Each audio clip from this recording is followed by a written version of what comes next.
tarde, ele disse. Boa tarde, pessoal. Tudo Aí bem? sim. Bem, se é o sol que está aí batendo. Bem, aqui complementando a apresentação, além de arquiteto, tenho meu escritório há quase 20 anos, fui presidente do Conselho de Arquitetura em Pernambuco, hoje sou conselheiro federal do CAU-BR.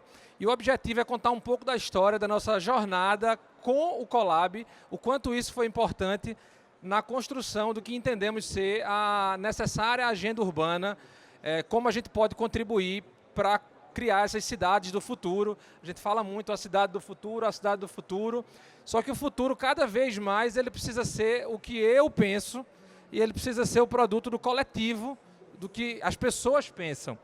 Então, antes de responder o papel, eu preciso perguntar assim, quando eu volto, qual é a voz dos arquitetos? Para dizer a voz dos arquitetos, eu tenho que entender qual é o papel do arquiteto nessa agenda.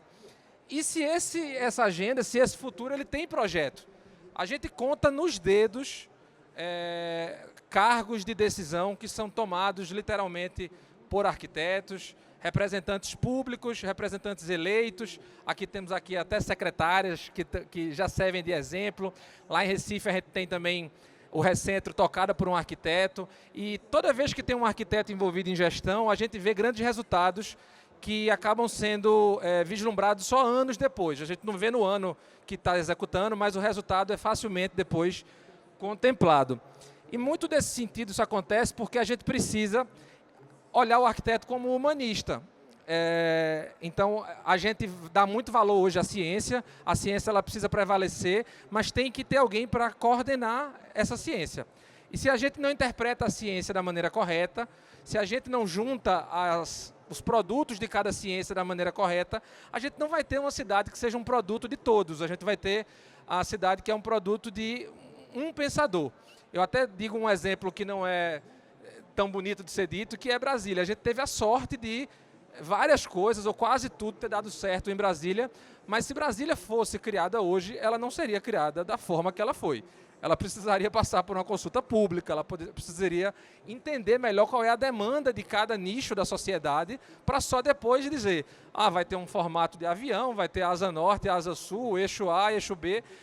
Não pode ser uma pessoa pensando, tem que ser um produto disso tudo. E quando a gente olha para a história, a gente vê que tudo que foi criado, enquanto as maiores civilizações, os maiores produtos, acabam sendo iconificados em arquitetura. Então, se a gente lembrar o que é que sobrou da civilização do Egito, pirâmide, o que é que sobrou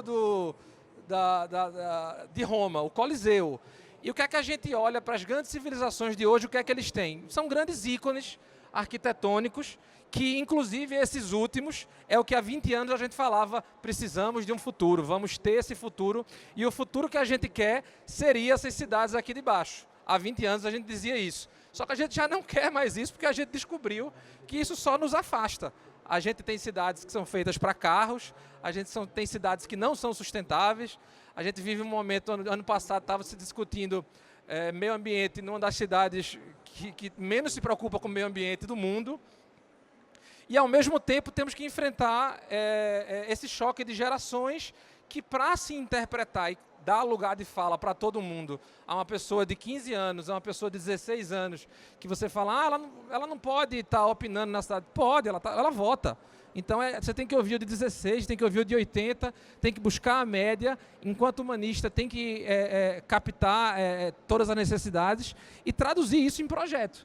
Porque, no final das contas, a evolução da sociedade passa pela evolução da arquitetura e urbanismo. Se a gente não evoluir enquanto arquitetura, como é que a gente vai projetar aquilo que a gente vê em filmes de ficção científica? Como é que os carros vão estar voando? Como é que as garagens vão ser quase que portos? Como é que vai estar tudo se conectando, tudo digital, se isso não tiver evoluído? Então, arquitetura e AI vai ser uma coisa só, várias partes de tecnologia vão se migrar.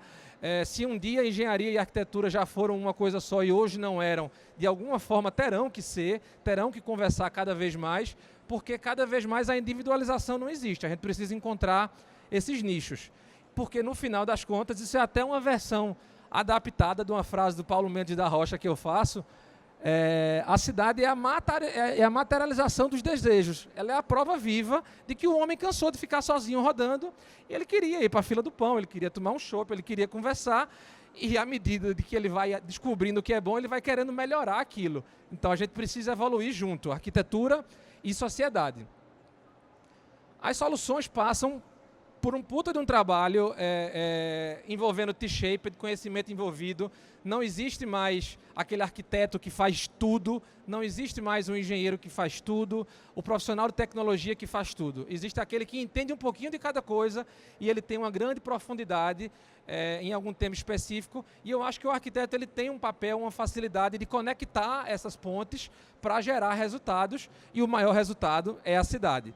E a cidade, no final das contas, ela precisa ser o produto desse diálogo, desse debate, dessas escutas públicas.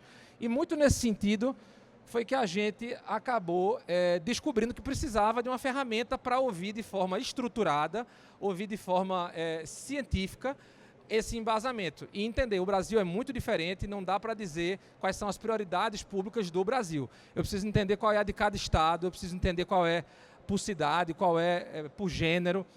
E, nesse sentido, compreender que, pelo menos para os arquitetos, cada problema, cada lugar que você... Aqui tem gente de várias cidades, lembrar uma área completamente destruída na sua cidade, ali é um local de oportunidade. Porque onde está funcionando tudo, não tem mais o que ser feito. Mas onde tem uma tragédia, existe uma oportunidade.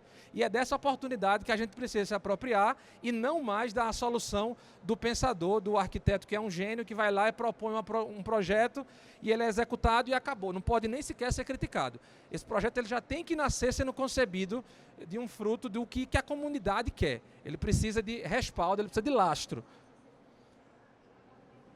E foi nesse sentido que a gente chegou nessa encruzilhada, e o Cal olhou um para um lado para o outro e disse: nós somos aqui 7 representantes que temos que ditar quais são as políticas públicas para os próximos 3 anos do Conselho. Seria uma loucura a gente achar que sabe quais são as 7 prioridades do Brasil.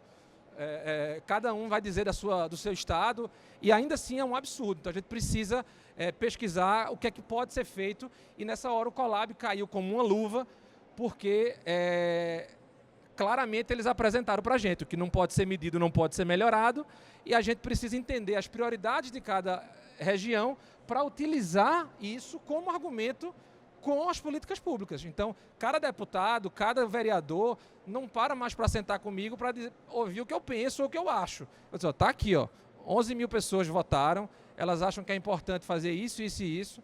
Você pode se apropriar desses dados ou ignorá-los, mas agora você já sabe que eles existem. E a gente construiu um trabalho a várias mãos, chamado Consulta Pública para o CalBR, feito em parceria com o Colab no ano passado, e que gerou essa agenda urbana. Acho que esse livro é um e-book, está disponível tanto no site do Cal como no site do Colab. Todo mundo pode baixar, tem estratificado por região, por estado, vários resultados, e o Colab acredito que esteja à disposição para detalhar depois qualquer dado a mais que seja necessário. Mas a gente construiu uma consulta pública que aconteceu num período super curto, foram menos de 6 meses para estruturar tudo, onde a gente colocou os eixos temáticos, que obviamente foram fruto dessa dinâmica de grupo que surgiu dentro do Conselho, mas que poderia ter outras prioridades. A ideia é que a cada 2 anos a gente revise essa consulta pública, para que a gente aprimore e tenha dados gráficos mostrando como isso precisa evoluir. Então, teve o planejamento, a estruturação da consulta, lançou-se a consulta, publicidade, resultados e aí o e-book. Então, todas as fases aí bem detalhadas. A gente teve, como eu disse, 11 mil participantes. A gente abriu para toda a sociedade, porque queria setorizar a resposta, tanto do que os arquitetos diziam, mas também ouvir a sociedade. Então, a gente tem um ranking por estado de participação, mas praticamente todos os estados participaram. E a gente vai conseguindo desconstruir os dados para que cada vez a informação passe a ter mais qualidade. A gente pode trabalhar para nicho, a gente pode trabalhar literalmente para grupos, para minorias, atendendo todas as demandas.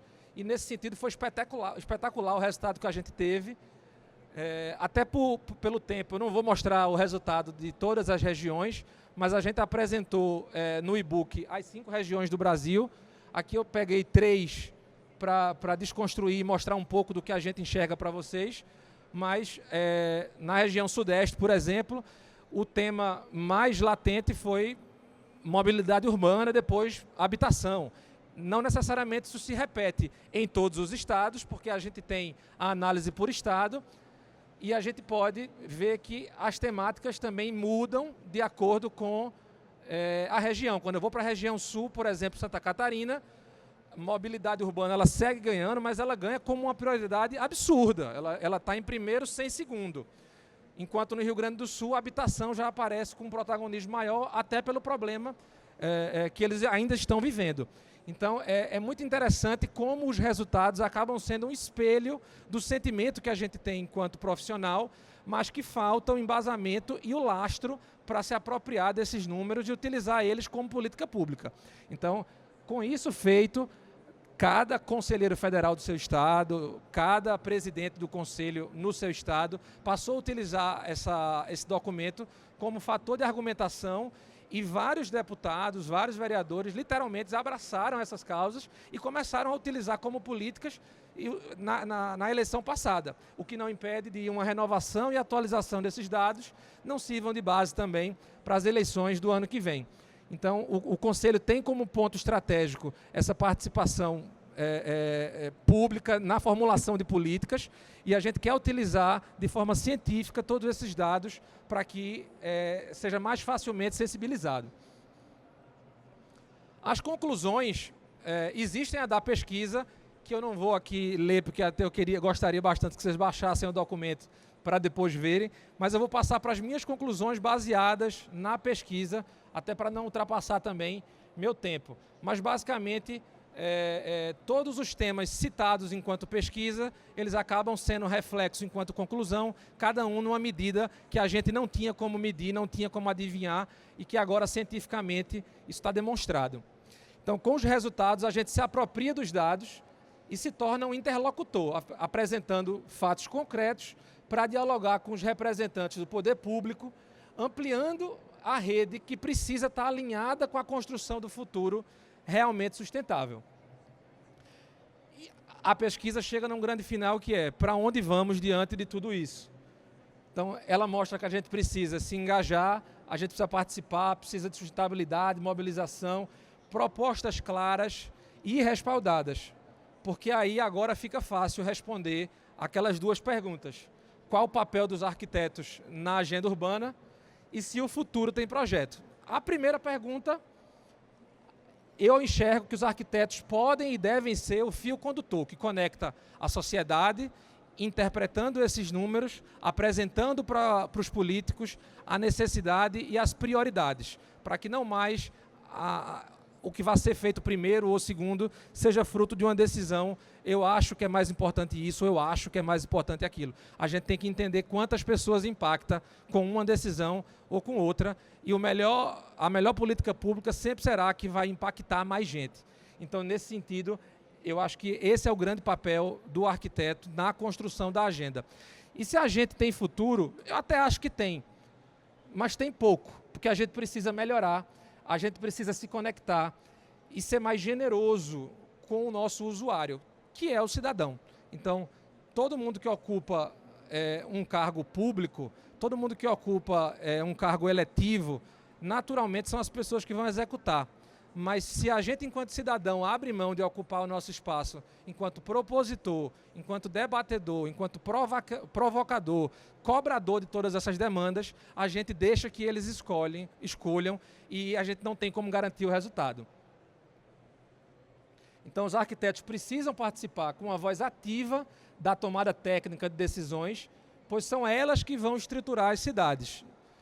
Se não, quando não temos arquitetura e urbanismo por trás das políticas públicas, a política projeta as cidades sem o devido planejamento. Então, literalmente, a escolha é: a gente planeja ou a gente arrisca? Eu acho que o nosso futuro não pode estar em jogo. A gente precisa se apropriar dele, a gente precisa planejar, discutir, mostrar quais são as prioridades, para que a gente não vire isso. Isso é o meio da cidade do Recife, uma região cercada por prédios altíssimos, que está desse jeito porque não tem política pública. Está desse jeito porque não houve estruturação. E isso não quer dizer que Recife não esteja cuidando das políticas. Acho até que hoje Recife, Florianópolis e Rio de Janeiro estão à frente das outras cidades, principalmente no sentido de discutir a reconstrução dos seus centros urbanos, centros esses envelhecidos e que precisam ser reestruturados. Mas encerro aqui minha palestra com essas duas imagens, que são uma provocação de que ou nós nos apropriamos do futuro, ou o futuro vai ser decidido por outras pessoas, que não seremos nós, e nós seremos as vítimas do que vai vir por aí. Obrigado, gente.